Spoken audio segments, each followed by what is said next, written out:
बचपन में हमारे घर में डाकू आ गए, तो मेरी मदर जो थी उनके साथ लड़ी, तो उन्होंने मेरी मदर को मारा। क्योंकि कोरोना के बाद कुछ उन्होंने ऑनलाइन चैम्पियनशिप स्टार्ट की थी, उसके अंदर मेरे अल्हम्दुलिल्लाह कुछ 7-8 गोल्ड मेडल है मेरे उसके अंदर। अभी मैंने मतलब जितने भी यंगस्टर्स के इंटरव्यूज़ किए हैं, उनकी हमेशा ये शिकायत होती है कि हमारे इंस्टीट्यूट्स में लॉबी सिस्टम बहुत होता है।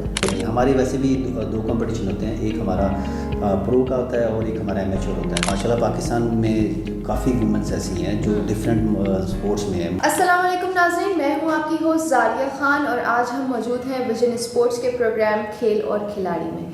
नाज़रीन, मैं उम्मीद करती हूँ कि आप सब जहाँ होंगे खुश होंगे और अल्हम्दुलिल्लाह आप सबकी दुआओं से मैं भी बिल्कुल ठीक ठाक हूँ। नाज़रीन, आज मैं जिस मेहमान शख्सियत से आपको मिलवाने जा रही हूँ वो बहुत ही मल्टी टैलेंटेड पर्सनालिटी रखते हैं। ना सिर्फ खेलों से ताल्लुक़ रखते हैं बल्कि हमारे बहुत ही ज़िम्मेदार प्रोफेशन से भी ताल्लुक़ रखते हैं। जी, तो मैं बात कर रही हूँ अकील अहमद जमील साहब की, जो प्रो रेसलिंग भी कर रहे हैं और इसके अलावा मार्शल आर्ट्स में भी काफ़ी एक्सपर्टीज़ रखते हैं। और सिर्फ यही नहीं बल्कि वो एक इतने ज़िम्मेदार महकमे से ताल्लुक़ रखते हैं, मेरे कहने का मतलब है कि सब इंस्पेक्टर इन पुलिस भी हैं। जी, तो मुझे भी बहुत डर लग रहा है आज के मैं उनसे सवाल जवाब करूंगी, कहीं गुस्सा ना हो जाएंगी किस किस्म के सवाल कर रही हैं आप। तो चलिए आए करते हैं उनसे कुछ बातें, जानते हैं कि स्पोर्ट्स में कैसे वो आए और इतनी जिम्मेदारी के अलावा कैसे टाइम निकाल लेते हैं कि वो मार्शल आर्ट्स भी कर रहे हैं, रेसलिंग भी कर रहे हैं। अस्सलाम वालेकुम सर। जी वालेकुम अस्सलाम, कैसी हैं आप? ठीक ठाक हैं आप? मैं ठीक ठाक, अल्लाह का शुक्र। आप कैसे हैं? अल्हम्दुलिल्लाह मैं बिल्कुल ठीक ठाक हूँ, आपके सामने बैठा हूँ। आज पहली दफ़ा मैं थोड़ा सा कंफ्यूज हो रही हूँ कि आपसे सवाल जवाब करूँगी और पुलिस की पर्सनैलिटी ऐसी होती है कि इंसान थोड़ा मोहतात ही रहता है कि कोई गलती ना हो जाए हमसे। ऐसी कोई बात नहीं है। देखें, पुलिस के अंदर बहुत अच्छे अच्छे लोग भी हैं, पढ़े लिखे लोग भी हैं, एमफिल भी हैं, पीएचडीज भी हैं और अभी जितनी भी पिछले तकरीबन कोई 15 साल से जो पुलिस के अंदर करीम आ रही है वो सारी की सारी पढ़ी लिखी आ रही है। पीसीएस करके आ रहे हैं, जैसे मैंने पीसीएस किया और मेरे अलावा और भी बहुत से लोग हैं जिन्होंने पीसीएस किया और पीसीएस करके वुमेंस भी आ रही हैं, मर्द भी आ रहे हैं और बड़े अच्छे लोग आ रहे हैं और जिससे पुलिस का निज़ाम को चेंजिंग करने में बड़ी मदद मिल रही है। जी जी, तो सबसे पहले आपकी स्पोर्ट्स से लेते हैं। एग्जैक्टली। कि आपने रेसलिंग स्टार्ट की, प्रो रेसलिंग, फिर आप मार्शल आर्ट्स में भी एक्सपर्ट हैं, तो आपने अपनी इन सब चीज़ों का आगाज़ किया कहाँ से था? आप एक्चुअली क्या बनना चाहते थे? सबसे पहले तो मैं ये बता दूं कि मेरा बेसिकली जो मेरा जो घराना था वो सारे क्रिकेटर थे। मेरे वालिद साहब भी क्रिकेटर थे और वो डिफरेंट कंट्रीज़ में जाते थे खेलने के लिए क्रिकेट जो है। तो मेरी पूरी फैमिली क्रिकेट खेलती थी, लेकिन मैं जो था मैं दूसरी स्पोर्ट्स में चला गया। क्रिकेट मैं भी खेलता था लेकिन मैं जो शौकिया क्रिकेटर था उसमें।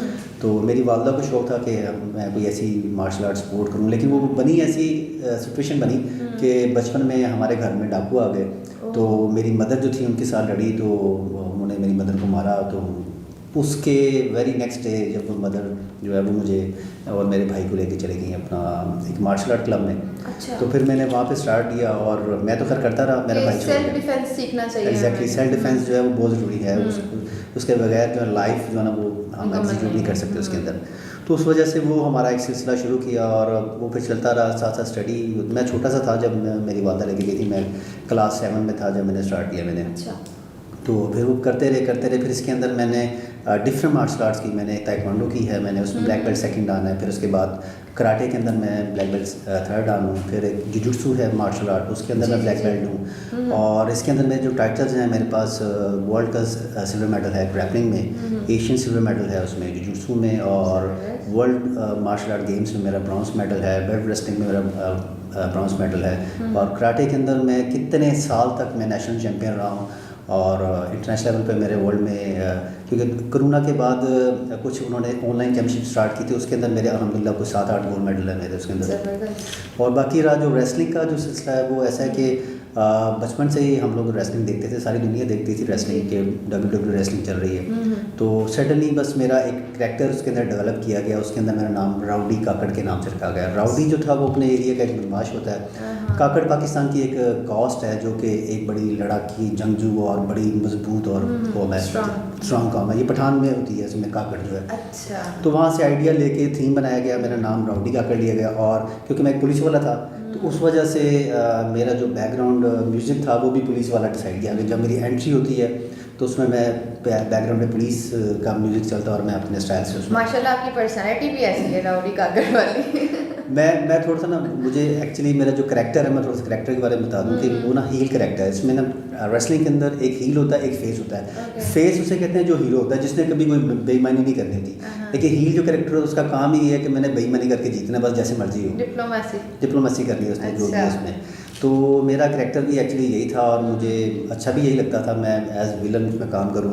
तो एक ड्रामे में भी थोड़ा सा मैंने ऐसे विलन थोड़ा सा मैंने उसमें रोल किया। फिर एक फिल्म के अच्छा, एक्टिंग भी की है आपने? एक्टिंग भी की है मैंने, और एक ड्रामे में भी की है, और उसके अलावा एक फ़िल्म में भी थोड़ी सी की है, और एक फ़िल्म में शॉर्ट फिल्म थी उसके अंदर मेरी फाइटिंग की थी उसके अंदर, तो वहाँ भी हम लोगों ने काम किया था। लेकिन मुझे जो करैक्टर हील करैक्टर वो पसंद है, मुझे विलन बनना अच्छा लगता है।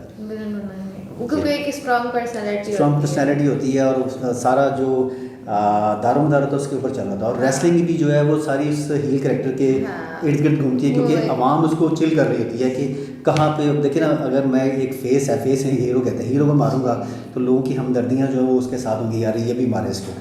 तो ये इस वजह से मुझे अच्छा लगता है कि मैं जो ना वो थोड़ा सा लोगों की नज़रों में आऊँ। सही।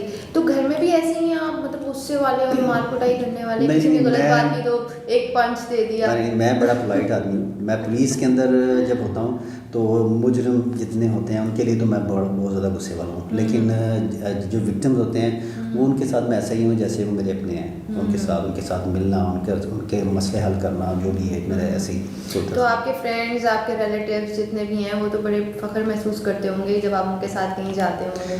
फ्रेंड्स मेरे काफ़ी अच्छे हैं और मुझे मिलते भी हैं, और मोस्टली मुझे वैसे मेरा फ़ोन 24 आवर चलता है। मुझे रात को भी किसी फ्रेंड की कॉल आती है तो मुझे ना उसकी हेल्प करनी पड़ती है, और मैं करता हूँ, और मैं अल्लाह का शुक्र अदा भी करता हूँ कि लोग मुझे कॉन्टैक्ट करते हैं कि मैं उनकी हेल्प करूँ। बहुत अच्छी बात है, बहुत अच्छी बात है जी। तो मुझे अपने करियर के आगाज़ से मुझे बताइए कि आपने किस किस तरह स्टेप बाय स्टेप स्पोर्ट्स के अंदर आप आए, फिर उसके बाद आप पुलिस की फील्ड में आए और अब आप स्पोर्ट्स में भी काम कर रहे हैं। तो क्या चीज़ें आप देख रहे हैं, क्या डिफ़िकल्टीज फेस कर रहे हैं?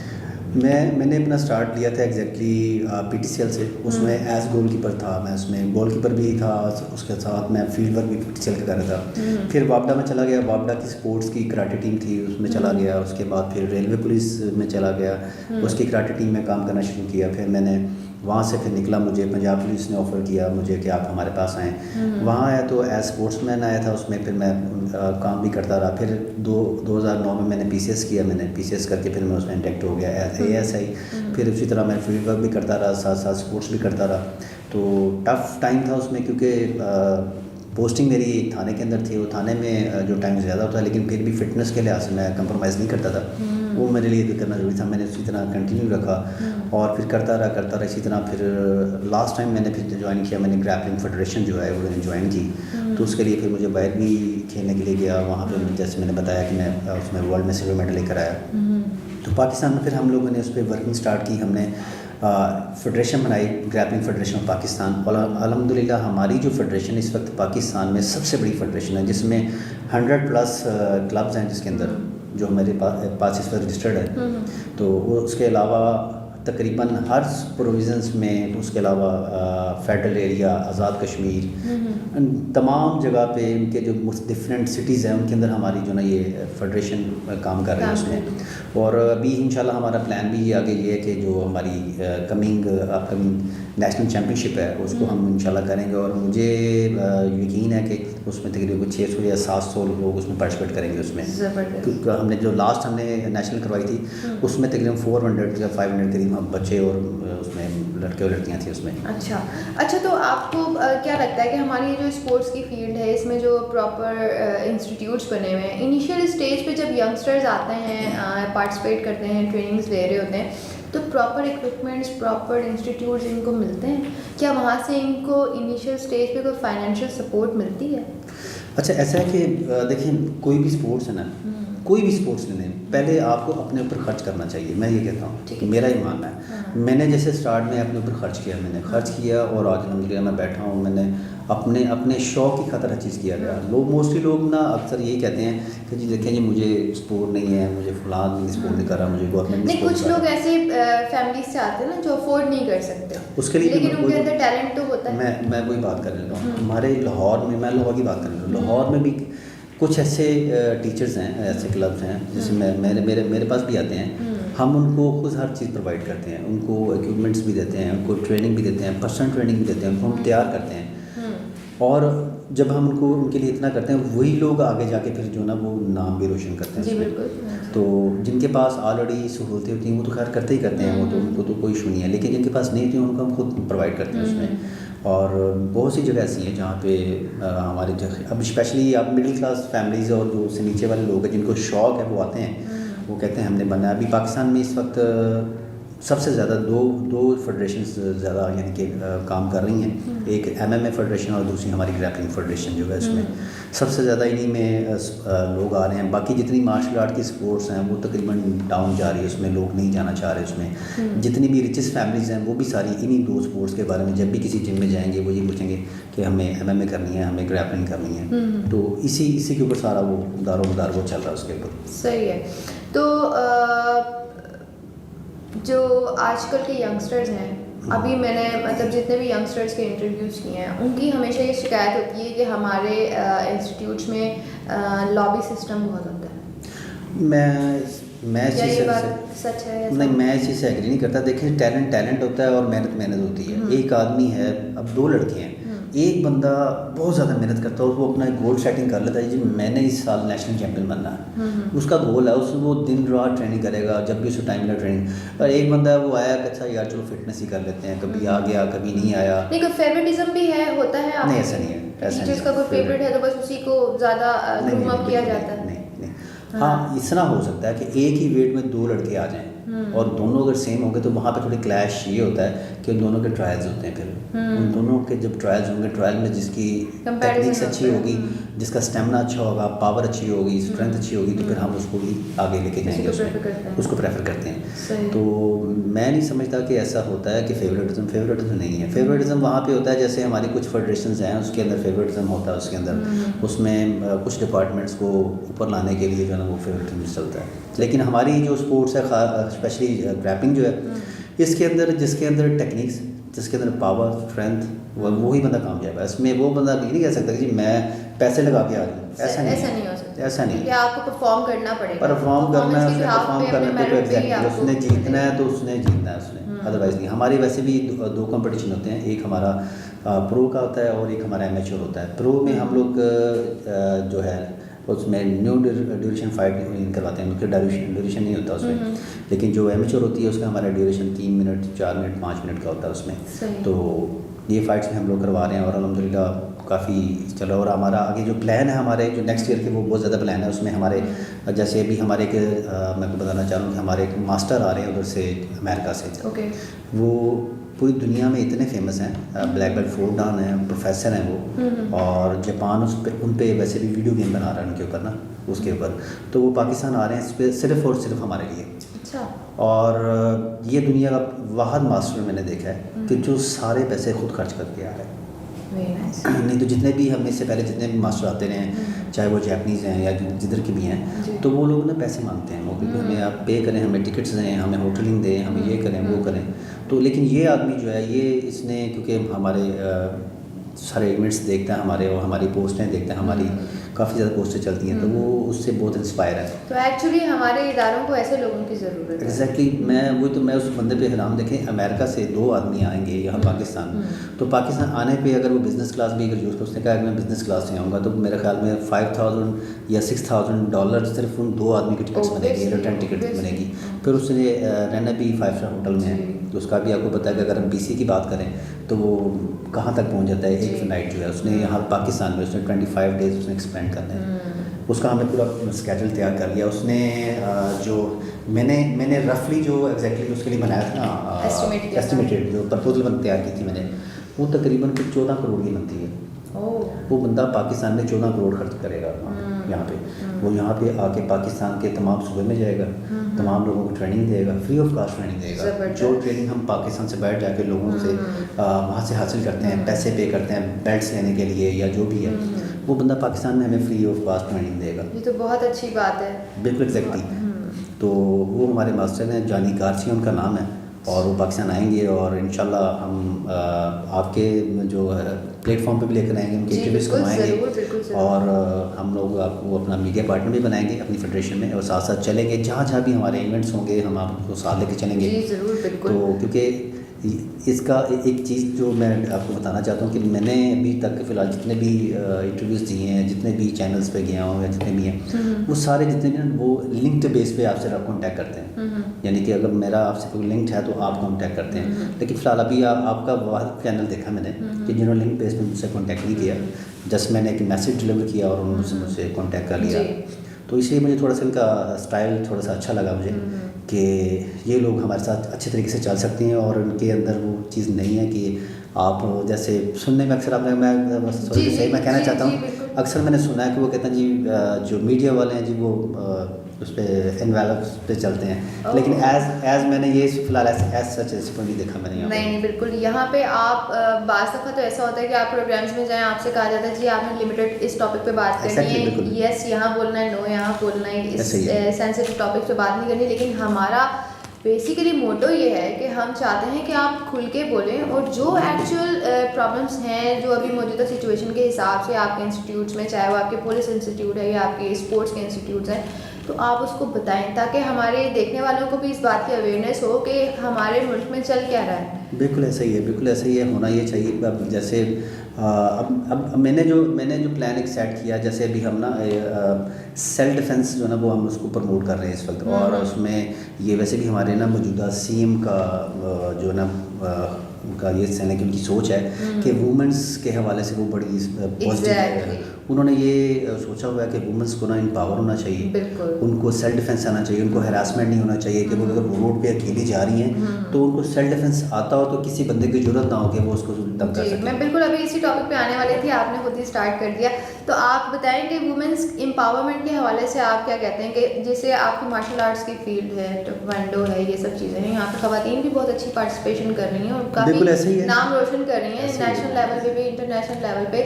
तो उसको तकवीत मिलनी चाहिए, लोगों को करना चाहिए, या लोग उसको बड़ा ही ना नेगेटिव नज़र से देखते हैं, बहुत कंजर्वेटिव हो जाते हैं कि खवातीन कैसे ये कर सकती हैं, ये तो उनका काम ही नहीं है। मैं ये समझता हूँ कि देखें जी, हमेशा गाड़ी के दो पहिए होते हैं और दोनों बल्कि चार पहिए, सॉरी, उन्होंने एक साथ ही चलना होता है। अगर एक भी डाउन होगा तो गाड़ी नहीं चलेगी। तो वुमेन्स और मर्द एक ऐसे एक गाड़ी की तरह ही हैं, तो अगर वो दोनों साथ साथ चलेंगे तो काम बेहतर होगा।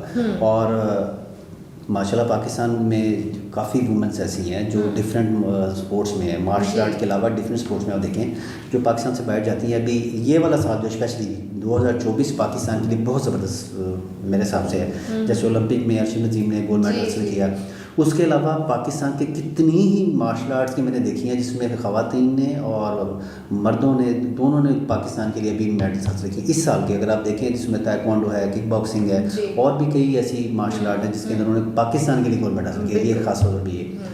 तो मार्शल आर्ट के हवाले से जो सेल्फ डिफेंस है वो उसको मैं ये बताना चाहूँगा, ज़रूरी नहीं होता कि आपको मारना ही आना चाहिए, लेकिन अगर आपको अच्छी अवेयरनेस है तो आप अपने आप को सेव कर सकते हैं सेल्फ डिफेंस के हवाले से कि आप रोड पे आपको चलना कैसे है, आपका बॉडी लैंग्वेज क्या होनी चाहिए, आपकी कॉन्फिडेंस लेवल क्या होना चाहिए। आपके पास दो चीज़ें हैं, मतलब अगर दो रास्ते हैं, एक वो रास्ता जो खामोश रास्ता है, अंधेरा भी है और वहाँ पे रश भी नहीं है लेकिन वो शॉर्ट वे आपके घर जाता है। एक वो रास्ता जिस पे भीड़ है, ज़्यादा लोग हैं, तो उस पर वो रास्ता लंबा है। तो आपके नज़र में क्या चॉइस होनी चाहिए?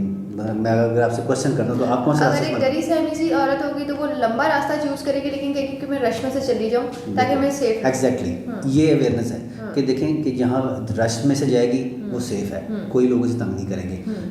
अकेली जाएगी तो आपको पता है पाकिस्तान में भी अब दरिंदे घूमते हैं, मैं सॉरी टू से ये कहना चाहता हूँ मैं, लेकिन पाकिस्तान में भी दरिंदे घूमते हैं जो हमारे बहनों और बेटियों के साथ जो हरकत करते हैं, तो उनको छोड़ना नहीं चाहिए। उनके लिए जो ना सबक सिखाने के लिए हमारी बहनों और बेटियों को आगे आना पड़ेगा, सीखना पड़ेगा और वो सेल्फ डिफेंस सीखें और एक प्रॉपर कॉन्फिडेंस के साथ जाएं, रोड पे जाएं, जहाँ मर्जी जाएं, लेकिन प्रॉपर कॉन्फिडेंस होगा, सीखेंगे तो इंशाअल्लाह ताला वो बड़े अच्छे तरीके से वो अपने आप को सेव कर पाएंगे उसमें। बहुत अच्छा लगा सर मुझे आपसे बात करके और आपके पॉइंट ऑफ व्यूज़ देख के, और मुझे वाकई इस बात पे बहुत फ़ख्र है कि हमारे मुहाफ़िज़ आप जैसे हैं, तो फिर हमें किसी से डरने की ज़रूरत नहीं है। बहुत शुक्रिया आपका, ये आप लोगों ने मुझे यहाँ पे इनवाइट किया और मुझे मौका दिया। ये मैसेज यहाँ पे देना। हाँ, जब मैं मैसेज देने की बात करती हूँ बहुत शुक्रिया से यहाँ पे आए, इसकी तरफ देखें। Okay, exactly. जी। जी, तो हमारी ऑडियंस को कोई अच्छा सा पैगाम देना चाहें आप, ख़ास तौर पे ख़वातीन के हवाले से? मैं ये मैसेज देना चाहता हूँ कि विज़न स्पोर्ट्स एक ऐसी जगह है, ऐसा प्लेटफॉर्म है जहाँ पे आप अपनी बात कर सकते हैं, अपने दिल की बात कर सकते हैं, अपने अपने आइडियाज़ के बारे में बता सकते हैं, अपने अपने फ्यूचर के बारे में बता सकते हैं, अपने गोल सेटिंग के बारे में बता सकते हैं। तो मैं भी आपको यहाँ इनवाइट करता हूँ, यहाँ पे आए और अपने दिल की बात कहें। मैं आपको यही कहना चाहता हूँ, स्लोगन यही होना चाहिए, अपने दिल की बात को खोलें। तो विज़न स्पोर्ट्स के थ्रू आप अपने दिल की बात कर सकते हैं। और वुमेंस के हवाले से मैं बार बार यही कहूँगा कि आप आगे आना चाहती हैं तो यहाँ पे आएँ, अगर आपने आगे बढ़ना है। यही है मेरा मैसेज। बहुत शुक्रिया सर, बहुत अच्छा लगा आपसे बात करके। Thank you. Thank you. जी, तो नाज़रीन, ये थे हमारे साथ अकील अहमद जमील साहब, जिनके साथ हमने की बहुत सारी गपशप और हमारे माशरे के आजकल जो सोशल इश्यूज़ चल रहे हैं उस पर भी बात हुई, और ख़ास तौर पे हमने ख़वातीन के हवाले से भी बात की कि women empowerment is very necessary for our society. तो इसी के साथ इजाज़त लेती हूँ आपसे। मिलेंगे एक नए प्रोग्राम में एक नए मेहमान के साथ। जब तक के लिए रखिए अपना बहुत सारा ख्याल। खेल और खिलाड़ी।